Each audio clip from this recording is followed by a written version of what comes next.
What's up, guys? It's Justin back again with another review. Trying to catch up on the past 2 weeks of movies I've missed due to conventions. So I finally got a chance to see Slender Man. So let me just start off by saying I had zero interest in seeing this film. This movie just looked like a failed attempt to cash in on the Slender Man phenomenon from the video games to the original creepypasta postings, and it just didn't really hook me at all. The plot of this film is these group of girls have crushes on these other guys in this film, and the guys are saying they had this big secret and the girls want to find it out.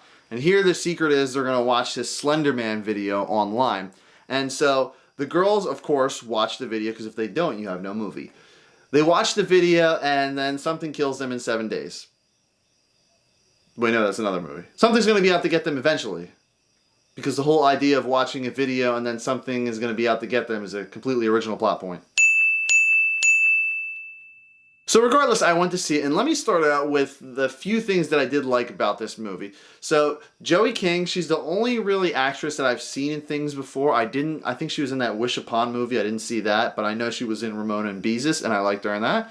She was good in this film. She played one of the 4 friends in this film, and she had a lot of drama to her character, and she had great interaction with the other teenagers. The other actors and actresses in this movie did a decent job. I mean, they did what they had to do. They're not going to win any Oscars from their performances or anything like that. So another thing I really liked in this film was the atmosphere. It was really tense. It was really dark, and I kind of like this because in certain movies you get someone running through the woods or a dark scene that's supposed to be almost pitch black, and you see tons of nightlight, the moonlight is blue shining in, and everything's just super bright. So you really, if anything sticks out, you can see it, but in this, you kind of really have to look to see if something's there, just like in the video games, which I appreciated. This movie comes in at about an hour and a half long, and I didn't really have an issue with the runtime. What I had an issue with was the plot in this movie. It was garbage. I mean, it's basically like they took the Slender Man icon and just shoveled him into another movie. Down to the jump scares, the plot elements, the camera work. Guys, you've seen a lot of this before, so for most of this film, it's not really going to surprise you in any way. I have to admit one thing also. Before seeing this movie, I didn't really know the rating of this film, whether it be PG or PG-13 or R.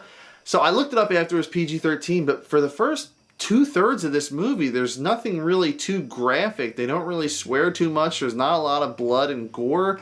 There's some frightening and disturbing images. Towards the end of the film is where they really kind of utilized that PG-13 rating. It was kind of surprising because, like I said, the first 2/3 of the movie didn't really have anything graphic in it. In the end, Slender Man didn't really bring anything too new to the table. There's some neat imagery in the film and frightening images that were kind of cool to see. The actors and actresses did a decent job, but it's not fresh at all. The tones are really different as far as the ratings go, and I would probably just wait till it comes on demand or Netflix. 5 out of 10.